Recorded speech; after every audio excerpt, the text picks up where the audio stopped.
Hey everybody, so as I mentioned before Christmas and the New Year, I wanted to start learning to do some leatherwork stuff. Now I'm not, racing to do this and turn this some business like I think some people thought.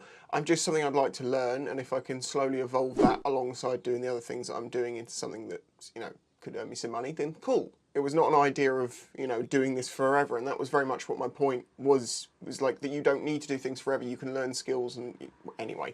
So, leather. I like leather things. They last a long time, and it's funny I bring this up because I don't actually know if this is real leather or not. But, things like this is a leather book cover that I had made by a company in America. Hold on. Yeah, I can open it up. Very simple thing. But I just, it's something about leather that just lasts, and it's nice. And leather comes in many different forms, thick leathers and thinner leathers to faux leathers, but I'm not going to be dealing with those. And stuff that you can form into shapes like this. As I say, this wallet I was given on my 18th birthday. I'm 36, so you do the maths. But this thing has lasted great all this time. And I was only until a few weeks ago that I was using it daily. It was only when I did a test of that other wallet I recently, the Ridge-esque wallet I did a test on. So anyway, as I say, I bought all the tools, and I've been doing a little bit of practicing on cutting and stitching. And I did that by making simple little covers for some of my tools. Taught a few of the basics. Cutting it and stitching it is basically it. It's just the shape that you do it into. This is still glued like a wallet would be on edges. I've tried to finish the edge, although this is a chrome tan leather, not a veg tan leather. Basically, there's two types. Veg tan's the best type. Chrome tan's cheaper.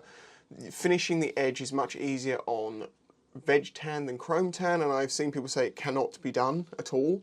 Would I agree with them by this point? Yeah, these do appear to have sort of fluffed out a little bit, but they do look, I've cleaned them up a bit. But obviously from the title of the video, you're going to have guessed I'm going to try and make a wallet in this, and this is the first wallet, the first thing I've ever made. Now, I have a choice of leathers, but because this is going to be the first one, I don't care about making mistakes. I'm going to do it on something cheap. It should be made on something much nicer. Like, look at these. These are some leather I've got for some future products when I think that I'm good enough to actually use it. But this is proper veg tan leather. But, I mean, some of these leathers are just absolutely amazing looking. And there's one in here that I want to make. When I get good enough to make a wallet and I find a wallet I really like the design of, I want to make myself a wallet from that one. It is, I can't remember exactly what it is, but it's very matte, but it polishes over time, and it's this sort of turquoisey green, which is just, it's beautiful. But yeah, not until the day that I can make a decent wallet will I use that. And there's just some, other more standard stuff. As I say, that's all veg tan, that's more expensive. We're going to be making it out of this, which is chrome tan leather, which is about the same thickness, it's softer. It's tanned in a different way. Veg tanning uses vegetable products, and chrome tanning uses chromium, I believe. I think it's quicker and cheaper and stuff. But anyway, the wallet thing I'm going to make, Maker's Supply is the company that offer these free templates, so thank you very, very much to you guys for giving people a few templates to learn with, even though they are very basic, but this would be great for me to practice with. Hopefully this will be quite a chill video. Maybe I'll talk about some things along the way, maybe I won't, I don't know. I normally do motorcycle content, so some of you are just going to be confused as hell as what's going on right now, but if you watch my channel regularly enough, you'll know this is all being talked about. Now, the question is, do I want to retain a couple of edges just to make my life easier?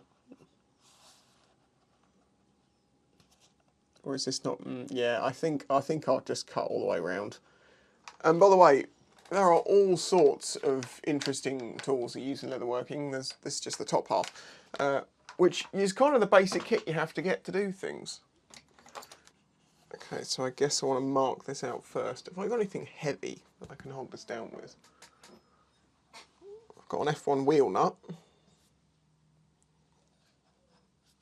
Something I've learned over the years of making things is one of the best ways to learn is to just go for it and not go super careful and try and make the perfect exquisite article on your first attempt.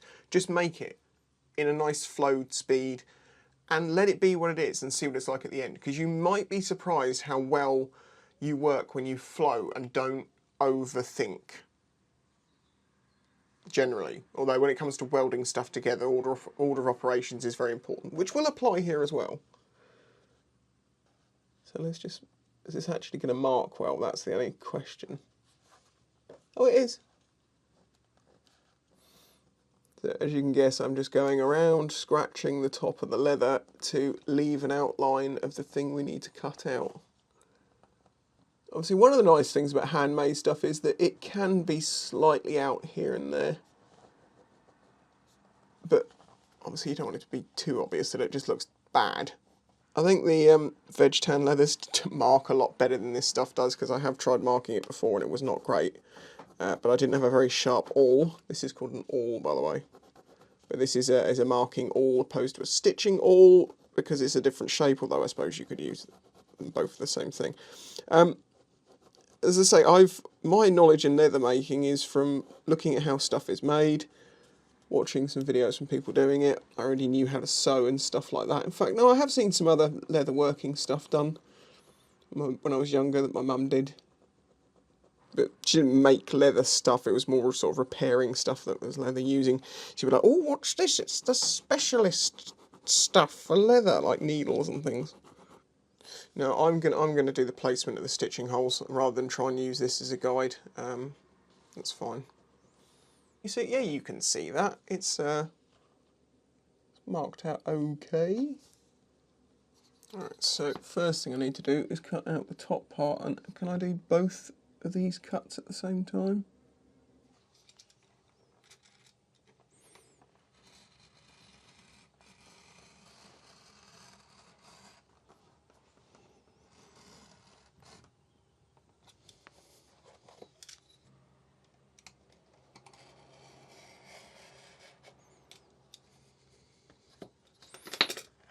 Are we free?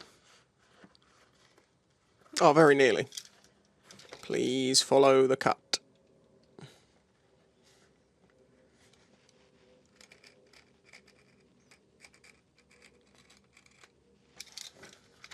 There we go. Now, ideally, I'd like to be able to do this freehand in the end. But until then, I think what I'll do is I'll cut the straights with a ruler and then work out what I do for the other bits. I need to go above the curve because I need to curve it around.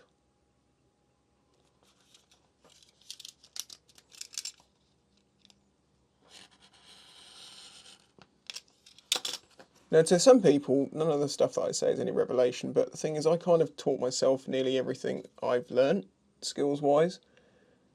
So I've had independent epiphanies, and like, when you realise that the human eye is incredibly accurate to noticing differences in things, not only does it become annoying that you realise people could notice stuff, it also makes you be able to trust your eye more on things. But the thing you have to understand, though, it's like the second layer of this, is the fact that, yes, people can notice very small differences, but they don't.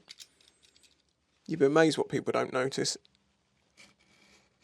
And if you know it exists, then you hyperfixate on it and it stands out like a giant error, mistake, problem. But to anyone else, they're like, what? Too big? Too big? Too big? Too big? Too big? Bingo.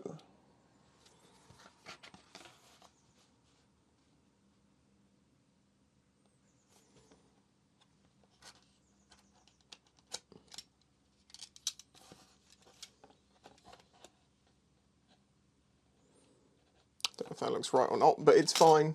As I say, it doesn't matter for this. It doesn't matter. So what we've got left is this, this, and this. Okay, be brave.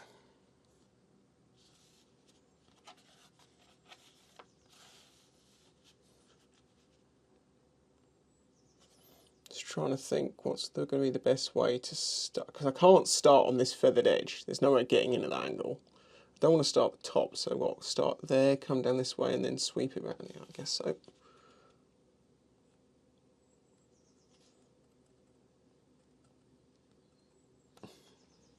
Remember, the edge cuts are not final. Okay, let's just go for it then. Apparently I'm feeling brave.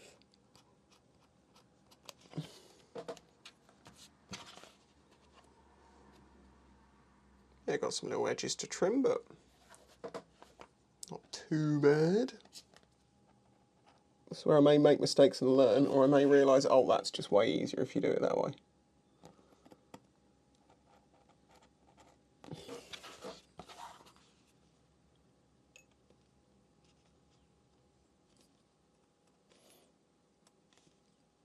So just going to make it over there to that corner neatly.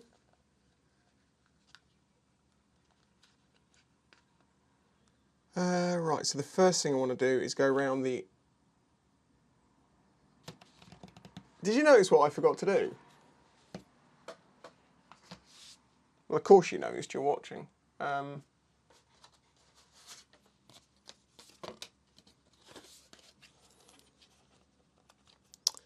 there we go, that's what I forgot to do. I want to do a round hole rather than the thumb-shaped hole that they've done. I guess as long as I get this in about the right place, it'll do.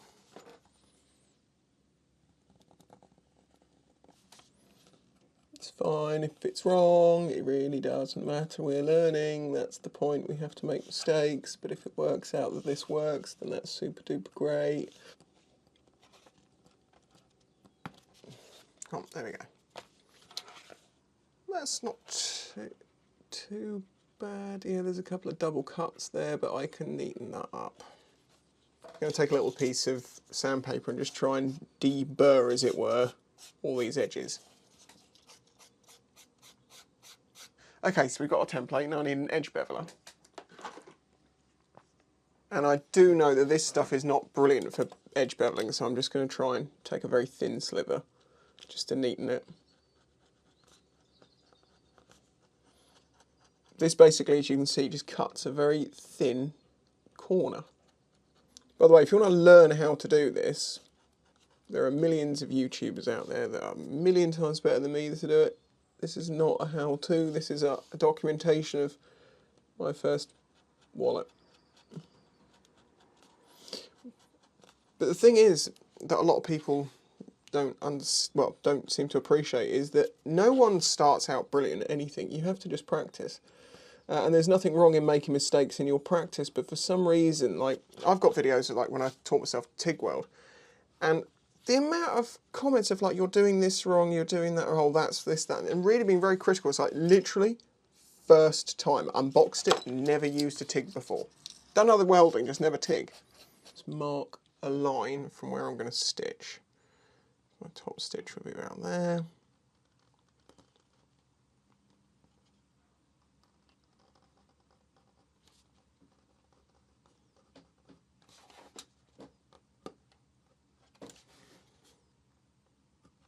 So the stitch line is just going to be up there across all 3 layers.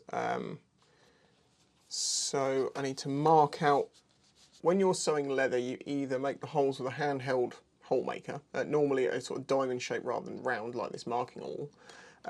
You can use the like comb stamps, and you can dunk them in. These are some cheaper ones I got, and I'm going to need to polish these because they are so rough that when I knocked this through a piece of leather, it just bunched up and just was not great. Another type of way of making holes in leather is things like this.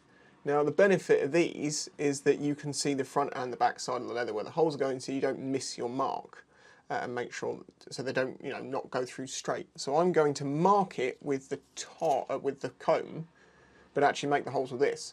They are the same diameter and size teeth. I made sure of that when I bought them for this reason, so I can use both. I'm going to give it a little tap tap. Then use the second to last and the next one on the line. A little tap tap. Now I need to reduce the amount of prongs so I can make this corner. That's too many. So we go to a 2.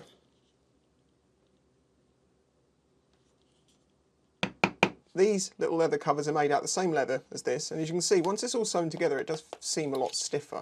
So although this seems like a very floppy wallet, it probably will stiffen up a bit once it's glued and everything. Yes, we do glue stuff. So, and that's what we need to do now. I need to glue this all down the way it's supposed to be. So the first thing I need to glue is this edge to this edge, and try and make the corners meet up and everything meet up as good as possible. I've got that about the right place now, so I'm going to use my long tongs that I've stuck some leather to the jaws, and just give this a bit of a press gently along to try and start a seam.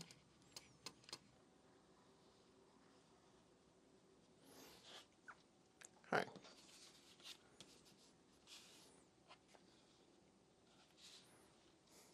Just going to put a very small amount on this edge as well, just because it's so dry. I'm worried it's going to soak the glue up and not do enough. So just a small amount.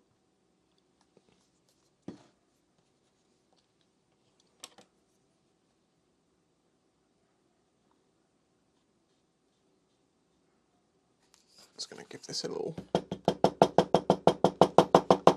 Right, I need to leave that to set for about 10-15 minutes. Okay, it's dried, but I've also encouraged this seam a little bit more. So you can pop that off there, and then I need to fold this over and glue this one over as well. And this is supposed to get all the way to the other side and meet up.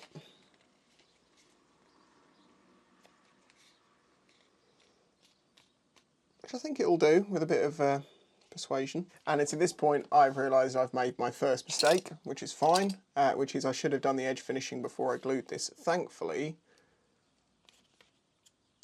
I should be able to unpick this glue.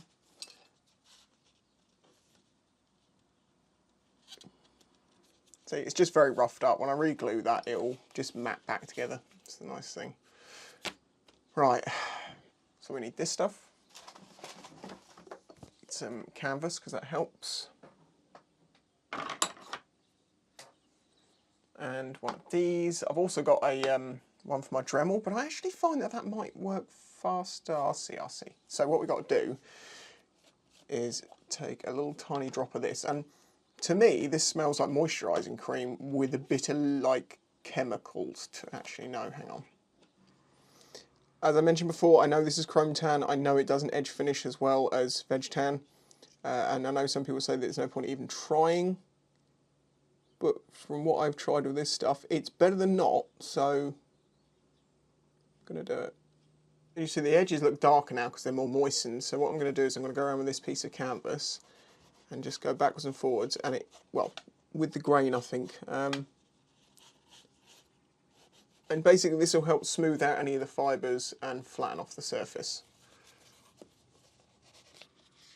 Now if I think about this, the edges I cannot finish afterwards are all the top ones. The bottom ones are going to be in one lump, and I'm going to want to unify those anyway. So the top one I want to use the slicker on and round the corner on it. And the way this works is you just run it up and down that edge. And with the tokonol, all the fibres lay down and stick together and sort of form a shiny surface. I need to re-glue this now, like that, and then what I need to do is get that to glue over there, and this all seems to be fitting a little bit nicer. So, re-glue time. So it's re-gluing. As I say, mistakes happen. If you can go back and fix them, do it. But the most important thing is to not worry about it too much, because very often things that you think are unrecoverable are actually very recoverable. They may not be in this case, but as I say, this is the learning experience. Once you're open and willing to make mistakes, you actually kind of, I wouldn't say enjoy making them, but you are like, oh, okay, good, I've learnt something there. Okay, I didn't have my mic on, so what I just did was, after gluing the first bit, was scratched the surface off the top surface of leather, because the back sticks together nicely because it's like fluffy and fluffy, but the top surfaces don't stick so well because it's smooth. So you want to scratch that off around the area that you're going to stitch and glue, which I've done, and I've pinned this in place. I've noticed that this corner in this is not perfectly lined up, but we can correct that afterwards. Yeah, it'll be alright, it'll be alright. Okay, I had to go to the shop, so I've left this for a while, so it's properly stuck now. I and take all these off.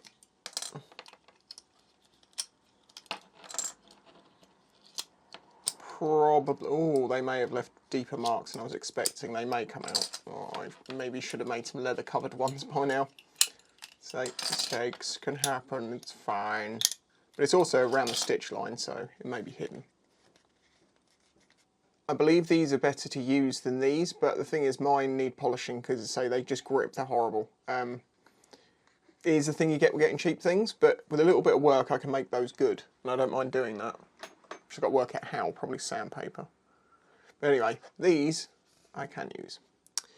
So we need to start at the very top here, choose the position for our first stitch. Tell you what, remember what I said about just going for things? Come down a bit. Go. Oh no, I just completely messed that up. Okay, I'll have to correct that and do it on this line here now. That's annoying.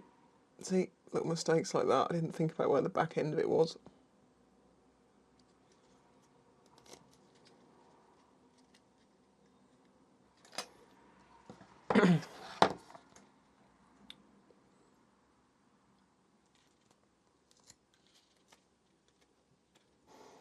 Okay, so we have our holes. Oh dear. Yeah, let's say lessons will be learned. It's fine. Just to show you, here's an example of some stitching I did that went well, and also good edge finishing as well. So this is a little test piece, and you see, when I was going to try and film, do I want to go with black or white on this though? Black, because it will hide the unevenness. Right, then what I need is about 4 times the length of the stitch line, like this. So you go like 1 bit extra, and then you can go 2, 3, 4, and a bit extra because you really don't want to run out. I've got some John James needles. If you know anything about leatherworking, these are like the needles to use. This is what I'm told. Maybe the marketing's working very well, or maybe they actually make a good product, who knows. Seem to work for me though, so I need to thread this. And then what you do, the tip of the needle back through the middle of the thread, and then you pull that down over itself, and then pull it back, and it attaches the thread to the needle. This is waxed thread, but I'm just going to give it a little extra because it feels a little bit dry. It's just some beeswax. I've been led to believe you want to start one hole back from the last one so that you can come backwards and forwards, and it causes like a stop and it makes it stronger. So go through this side, pull that through. Pull this down so you make sure you get behind that thread, this side, and that goes over the top of that one, and then you pull through that way, pull down, back through that one, over the top, and again pull. Now, my needle came off the end of my thread. I'm just running this through to open the holes up a little bit because the leather will stretch out and then it will close up again. So this side to this side, pull through, pull down, across that way, through, over the top, and pull. Oh, I've just pulled off that end now. I need to remember to pull on the string and not the needle. Now, because this is the internet and it's full of experts, everyone's going to tell me about everything I've done wrong, and I know it. And as I say, this entire video is prefaced as I'm learning.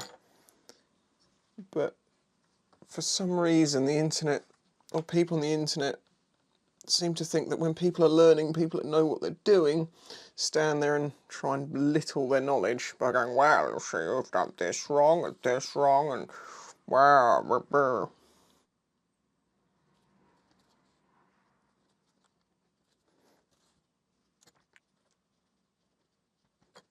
You can probably see why this is so therapeutic to do. You can do it in the quiet, or you can do it some videos on in the background, just like listening.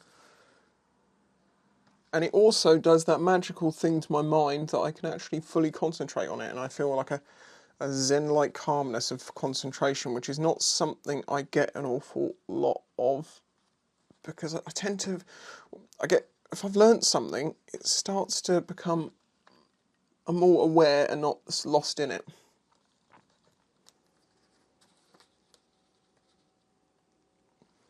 Okay, so now we can turn the corner. Oh, we're doing fine. We'll have plenty of thread. This edge should have been very slightly further forward. I think that moved in the gluing process, so I might have to refine that. But, you know, after I've done this, when I've got the time, I'll just do another one. And I'll do another one. And I'll keep going and just see the progression. And the progression will make me continue.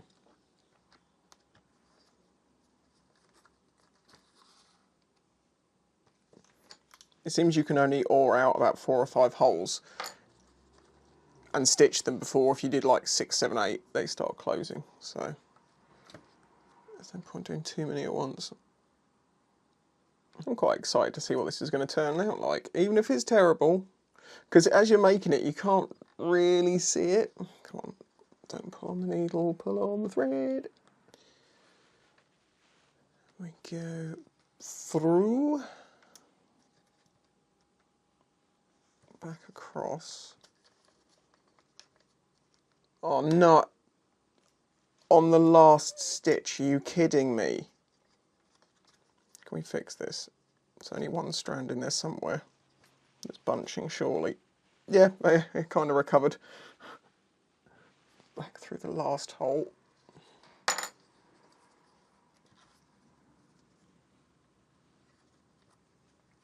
It's actually going to be outside of the stitching, that mistake part. So we pull them both out to one side. Snip them with just a little bit protruding. Maybe wanted more than that, but that should be alright. I'm just going to melt those ends and press them down.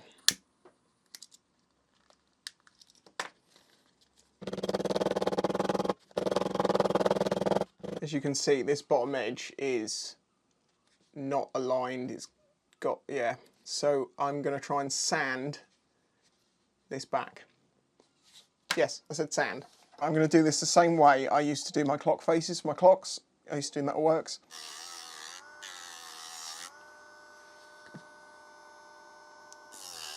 I've obviously stitched it. Now I'm correcting this unevenness. I'll try and finish this bottom edge. You can see this darkens the light bits. It drops the fluffing down. And basically I have to just go over this a lot. In fact, I might. Oh, this isn't as well balanced. But it's more like what I need. If this is not wide enough to take a card now, I swear to God. Yeah, basically this is a piece of bone which is smoothed, and you can help open the corners, stretch out a little bit. So if I show it from that side, you can see there, and then you can push the card out. Obviously the back one's designed so you can take the cards out of there, but you could use the front one for cash if you wanted to. You can just stick some money in there. Okay, shall we have a little close-up? Okay, so places to improve. I really messed up the stitching. That doesn't look too bad actually on this side, but as you can see it's way off here, and that's because I didn't pay attention and I had to sort of guesstimate where they were. So, you know, a clear mistake there, which is easy to fix. The stitching itself might be, that doesn't look too tight. It looks evenly spaced, but yeah, as I say, it's not in the right place. And of course, remember, this is the wrong sort of leather really to be doing this with. But there is attempt 1. Maybe in the future when I make something else, I'll show you attempt 2 and 3 and 9 and 10. I will definitely make another one of this exact design just to try again and try and correct any of the mistakes I made this time and see if I can get it right. Also, this edge needed to be slightly further over. Ideally what I should have done was trimmed a bit of extra leather off of this end, or at least make sure it was close to the line where it was supposed to be, so that wasn't too long and stopping this pulling that over, because that wouldn't make much difference if it was a bit shorter on the inside. But I mean, it's not too bad, is it?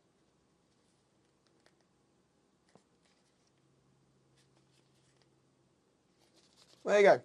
There is the first wallet I've ever made. Hopefully things will be improved and I can move on to doing you know, some proper leather, using some real leather and then seeing the results from that. But I want to make a few out of this stuff. So with the chrome tan leather, that's why I've lots fixed. It's so much cheaper to learn the skills. If you enjoyed this video, please hit that like button. I'd very much appreciate it. Subscribe if you're new here. This isn't exactly what I always do. I do lots of different things, mainly motorcycle related, but I do lots of different things. And a huge thank you to my Patreon supporters who, you know, understand that during the winter when I can't get bikes, I try and do other things. But equally, people like that because it means there's a lot of variety. You learn lots of different things and get to experience stuff you may not have looked into and realised, oh, that's pretty cool. Yeah, my first attempt. Tell you what, in the comments, give a rating on this as a first attempt. 0 being the worst thing you've ever seen, 10 being I want to buy it now. And be honest, because as I say, I want things to be good. Like, I know the stitching. Let's just go. Bye.